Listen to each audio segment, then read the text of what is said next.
So I'm going on a quest or an investigation into the truth of the nature of reality, history of humanity, spiritual and occult matters,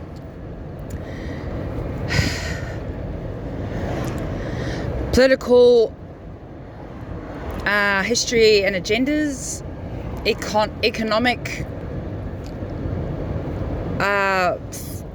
history, I guess, current economy, and the spiritual dimension, the ether dimension, which, if I'm correct, I have started to kind of enter into that dimension, or I'm kind of half in it, half out of it, since this started to happen, since my Kundalini awakening experience, which was kind of accidental but intentional, in that I had started to manifest it and investigate and research Kundalini probably a year or 6 months before it happened to me. It did happen to me unexpectedly and accidentally. It sort of sprung upon me, and I wasn't really prepared for it. So now I'm sort of seeing things and kind of experiencing and perhaps even half living in a different dimension to others. And this is very, at times, distressing and also enlightening and interesting.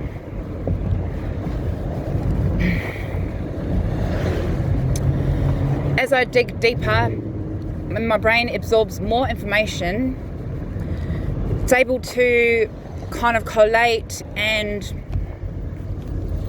deduct a sort of dark truth of the present reality, of the present situation on this planet or on this realm. Putting aside my opinions and rationalizations and maybe even my recommendations of what to do from this point on as an individual and as a collective society, the only real thing that I know to be true is that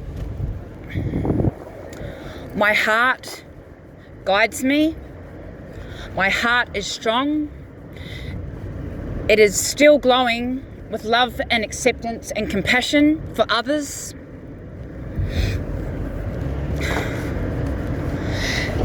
At times I'm jaded, and at times I'm bitter and resentful and dark. But overall, I know that my heart is intact. It means well.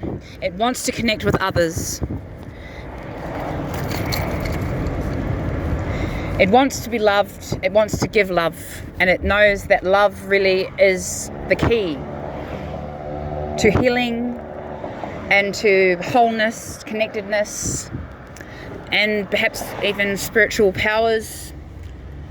I'm tantric, so I'm continually replenishing that well of spiritual powers that was initiated during my Kundalini sexual awakening experience.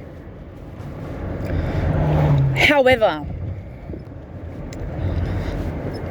the flip side of knowing all of this information, or downloading information and being connected to nature and the spiritual realm, is that I fear that while I'm investigating history as much as I possibly can, there are dark demonic forces in this realm or on this earth, and they have infiltrated society. They have infiltrated economies, politics, and religion on a massive scale, rendering the situation at times a little bit hopeless. I myself feel hopeless at times. What keeps me going is my children and my connection to Mother Earth and the fight for Mother Earth and her spirits and her children, the indigenous people of this world.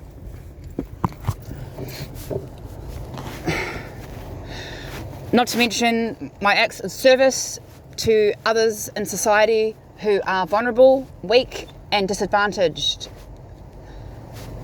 I don't even care anymore that I'm constantly misjudged and underestimated. Constantly, and also by people who love me and try to understand me, who I have connections with. That doesn't actually bother me. What bothers me, or which is starting to bother me, which I'm having suspicions about, is that they're starting to infiltrate people close to me. My family, my friends, my son. And I think how they're doing this is by implanting thoughts or frequencies, and these thoughts are unfounded and paranoid and have no basis or truth to warrant such paranoia and suspicion upon me. And this is why I go back to the ultimate truth of what I know to be true, which is I know myself, I know my demons, I know my darkness, I know that I'm evil, and I've done and thought evil things, and I've been tempted by evil, and I've acted on those temptations. But generally I try to do the right thing by others in my everyday life. This isn't because I'm just worried about being judged when I die. I was doing this a long time before I discovered religion and here afterlife and researching on deities who judge you when you die. Okay, my moral sense of wanting to do right by others and wanting to do small acts of kindness and being truthful and honest and authentic in how I am with people has been a natural aspect of me from a very young age. So I know when I'm being gaslighted, I know when people are not taking me seriously, I know when people are getting paranoid thoughts about me that have nothing to do with my actions or my words or my intent. That's the only thing I know. And the only person who actually does not undermine me or underestimate me or misjudge me or try to give me their fucking recommendations on how I should live my life is my lover, who also at times gets infiltrated. He's been infiltrated in his past by his trauma, and he gets infiltrated 10% of the time when we're together. The other 90% of the time, it doesn't happen. Unfortunately, because of this infiltration, I can't live with this person. I can't have this person around me all the time. I can only see him in short amounts. This prevents the infiltration to occur, meaning I don't get hurt, and I'm reaching out to other guides. I don't really know much about spirit guides and angels that are around me, but if you are around me, if you are protecting me, thank you, and I won't stop fighting, and I won't stop investigating, and I won't stop trying to keep my heart intact and try to do right while I'm here in this life, on this earth, in this realm. And even when I pass, I will not stop. And as much as that dark forces, whatever they are, try to bring me down, try to corrupt my mind or corrupt the minds of others around me, I will not stop, and I will not destroy others or this earth, and I will not destroy myself.